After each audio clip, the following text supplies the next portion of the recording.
Good morning, afternoon or evening to all you trainers throughout the world. I'm the Lake District Trainer and welcome back to the channel. I hope you all had a fantastic holiday season after this dumpster fire rollercoaster of a year that's been 2020, and I hope 2021 is a brighter year for you all. Festivities aside, in December we got a load of news from Niantic about what to expect from Pokemon Go going forward into January 2021. This included many things such as new events, new spotlight hours, new field research rewards, and most likely the reason you clicked on this video, new raid bosses. For this video, we're going to be looking at how you can prep yourself and your teams for going up against the Sea Basin Pokémon, Kyogre, who's making its return to 5-star raids along with Groudon on Tuesday, January the 19th, 10 AM local time, and it's only going to be here for a week actually, until the same time on Tuesday, January 26th. You definitely want to get after Kyogre. It's an absolute monster of a Pokemon. It's currently the #1 water attacker in the game. It's a personal favourite legendary of mine. The shiny is going to be up for grabs too if you're lucky, which is like a funky purple colour as opposed to the standard sapphire blue. And plus, with the implementation of Mega Evolutions being up and running, this Pokemon definitely has a strong future in terms of being relevant to the meta in all aspects of the game, whether you're a big raider or you prefer PvP. So without further ado, let's take a look at Kyogre's stats, the weather boost conditions, its movesets, its weaknesses, and what Pokemon you're going to want to use to take down and catch this big chungus. Let's get right into it. So Kyogre is a pure water type Pokemon, which means that it's only going to be weather boosted in one condition, rainy weather. If you're like me and live somewhere that's rainy a lot of the time, spoiler warning, although it's a beautiful place, the Lake District can be and often is extremely wet all year round, then this is good for a few reasons. One is because your Kyogre is going to be boosted all the way up to level 25 when you catch it, and two, although in this condition Kyogre is technically going to be harder to take down, it's also going to boost the moves of some of your counters, which we'll take a look at in just a second. The 100% IV CP for Kyogre, which are going to be the most optimal stats whether you're using it for raids or for PvP in the Master League, where it's best at, in all conditions except rainy, is going to be 23-28. And if it's raining and weather boost is in effect, the 100% IV CP for it is going to be 29-10. So make sure to take a note of them and be on the lookout. The chance of you getting a hundo from a raid, and from eggs in quests too actually, is 1 in 216, or approximately 0.46%, due to the minimum IV floor being 10-10-10. So, while yes, unlikely, it's by no means impossible. Moving on to the weaknesses, with Kyogre being a pure water type, it's only going to be weak to two types of moves, electric and grass. It's going to resist fire, ice, steel and water type moves, and it's going to be neutral to bug, dark, dragon, fairy, fighting, flying, ghost, ground, normal, psychic, poison and rock. So there's not a great deal of weaknesses to exploit there. However, something to know that I mentioned before is that if it's raining, all your electric counters are going to get boosted during that condition, which should help you out a lot and help mitigate the boosted damage that Kyogre is going to deal at that time too. If you're in a part of the world which is sunny a lot, however, while this won't boost your Kyogre up to level 25, it will boost the power of all your grass type counters to help you take it down a bit quicker. So, with all this big blue boy stats and weaknesses covered, let's now take a look at what moves it's going to come at you with. Unlike many Pokemon in this game, Kyogre actually has only one available fast move, which is Waterfall.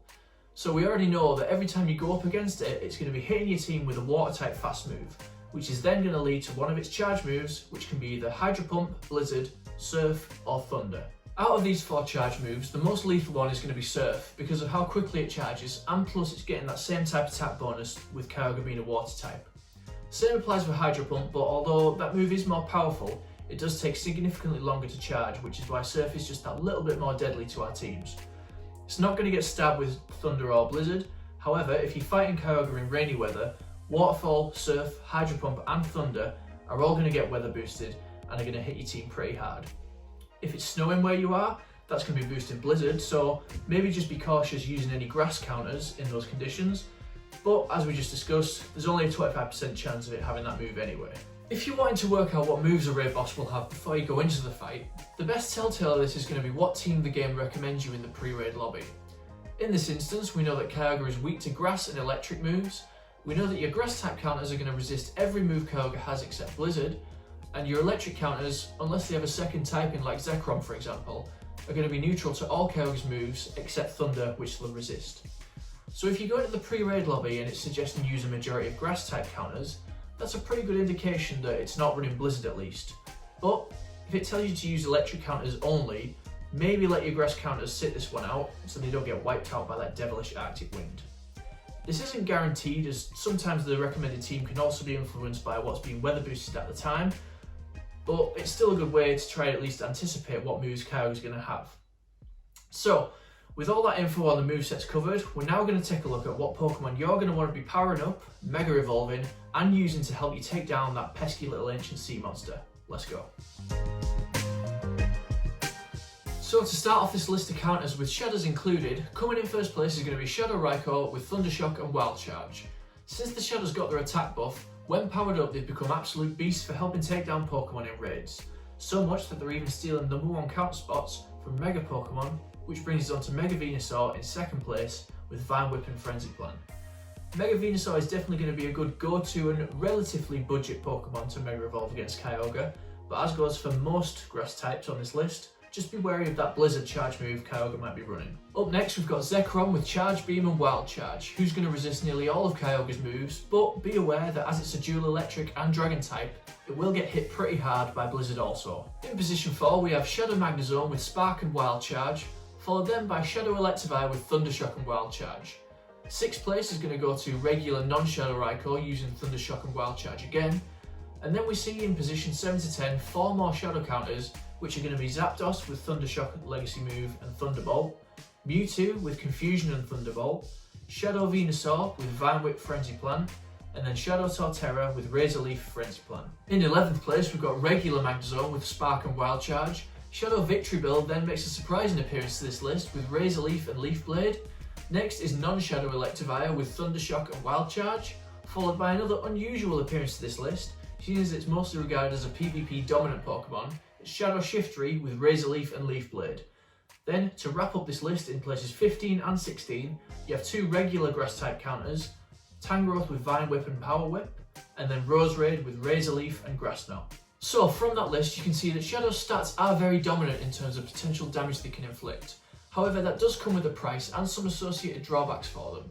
For example, in exchange for the extra damage they can output, they do also receive a significant defense nerf which makes a lot of Shadows super glassy and prone to fainting pretty quickly in a raid. I mean, some of the Shadows on that list had over 50 estimated faints during the raid if you just use that Pokemon, which is obviously pretty ridiculous.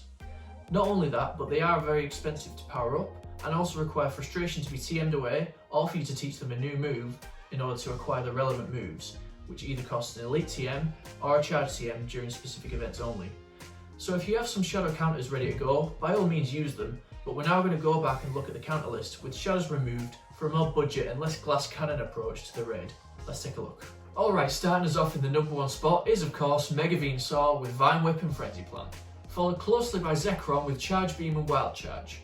If you do have a good Zekrom, I would definitely recommend powering it up, not only for these raids, but it is in fact the #1 electric attacker in the game right now, and that's by quite a lot, as you can see from the win time on Zekrom compared to that of the #3 counter on our list, and the second most powerful electric attacker in the game, Raikou with Thunder Shock and Wild Charge. Up next, more shocking counters with Magnezone using Spark and Wild Charge, and in 5th place it's Electivire with Thunder Shock and Wild Charge. In position 6 we begin to see some of the non-Mega Grass counters, starting with Tangrowth using Vine Whip and Power Whip, followed by Roserade with Razor Leaf and Grass Knot. In 8th we're going back to Electric Avenue with Luxray using Spark and Wild Charge, and then you've got Mewtwo using Psycho Cut and Thunderbolt. It's nice to see that Mewtwo still makes it onto these lists so far on in the game. When you combine its pretty big move pool and the quick rate at which Psycho Cut charges those charge moves, it makes it pretty relevant against nearly all Pokemon in the game, and that's before we've even had the Mega Mewtwo's added. Coming in 10th is Zapdos with the Thunder Shock Legacy Fast Move and Thunderbolt, followed then by our second Mega on this list, the big boy himself, Mega Abomasnow, using Razor Leaf and Energy Ball. Now, I think this Pokemon actually deserves a higher spot on this counter list, mainly because it's grass and ice type, so it's going to resist Kyogre's water attacks and thunder, and then even if it has Blizzard, that's only going to be neutral against it. If you're going to run a Mega for this raid, I'd personally recommend Abomasnow over Venusaur. Although Venusaur's moveset is better, I do think Abomasnow is going to last longer in the fight, which means that everyone else's grass attackers in the raid will be getting a longer attack boost. Coming in at the 12th position, we've got a fairly new added Pokemon to the game, Chestnut with Vine Whip and Solar Beam, followed by regular Venusaur with Vine Whip Frenzy Plan again. Next we've got another Mega on this list, it's Mega Gengar with Shadow Claw and Sludge Bomb, but I'm not going to recommend you use Mega Gengar. Although it is a pretty powerful Pokemon, it's not really going to help anyone else out in the raid. The reason I like to put Megas into a raid is mainly to boost the attack of my friends' Pokemon in the raid too, who are using the same type of counters as my Mega. With Venusaur and Abomasnow, you're going to be getting further boosts to all the other grass types that are in the raid. But with Mega Gengar, unless for some reason anybody's running Ghost or Poison types, which we know are only neutral against Kyogre, you're not really going to be helping anybody out other than the base Mega boost that all Pokemon get.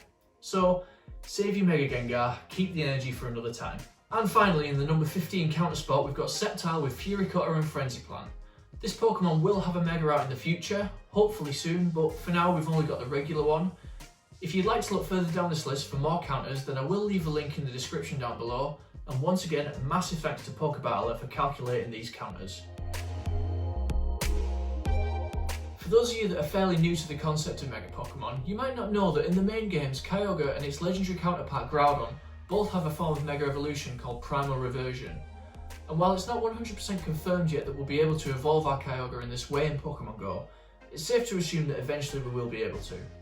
And if we are, this Pokemon is going to be unbelievably strong. If we look at the stats of base form Kyogre, which are already impressive with a max CP of 4652, 270 attack, 228 defense and 205 stamina, and then compare them to once it's in its primal form, you're looking at a max CP of nearly 6000, plus an increase on attack to 331 and defense to 251. Primal Kyogre is going to be an absolute force to be reckoned with. So you're going to really want to take advantage of it being in raids right now to stock up on all the candy and XL candy possible. Get a hundo if you can, and hopefully a shiny too, because while I'm not overly keen on the shiny base form Kyogre, when it reverts to its primal form, it looks incredible as a shiny. The black, purples and the glowing white patterns just seem to combine perfectly. So to wrap up this video, a few key things to be aware of while going up against Kyogre. It's available the 19th to the 26th of January, 10 AM local time. The 100% IV CPs are going to be 23.28 in all weather but rain, and 29.10 in rainy weather boosted conditions. I myself don't have a Hundo Kyogre yet, so I'm definitely going to be getting after one. Good luck to you all as well. You can take down this Pokemon with 3 maxed out trainers using optimal counters, but for safety and speed, I'd recommend using a minimum of 5 trainers, because remember, the quicker you guys take it down, the more Premier Balls you're going to earn to try and catch it with. Because Kyogre is not the easiest throw to make in the game, so you want as many opportunities to nail those excellent throws as you can. You're going to be able to get the shiny form if you're lucky. If you do, remember to always pineapple it, because the first throw on a raid shiny is a guaranteed catch. As long as you don't miss. And remember to look out for what team the game recommends you use in the raid lobby, so you can try and work out what moves Kyogre's running, which will help you decide whether to mainly use your grass or your electric counters. So that does conclude this raid counter guide for Kyogre. If you are looking to take down some Groudons in this week as well, I have made a separate full counter guide for Groudon 2, so be sure to check that out in the description below. Thank you all so much for watching. If this video has been helpful, a like would be very much appreciated, and let me know in the comments what counters you're going to be using to take down this beast and how many shinies you're hoping to get. Make sure to follow me on social media to stay up to date with all the latest Pokemon Go news and updates. If you'd like to see more videos like this where I break down the stats, moves and counters for raids in Pokemon Go, get yourself subscribed to the channel, and I'll see you all in the next video.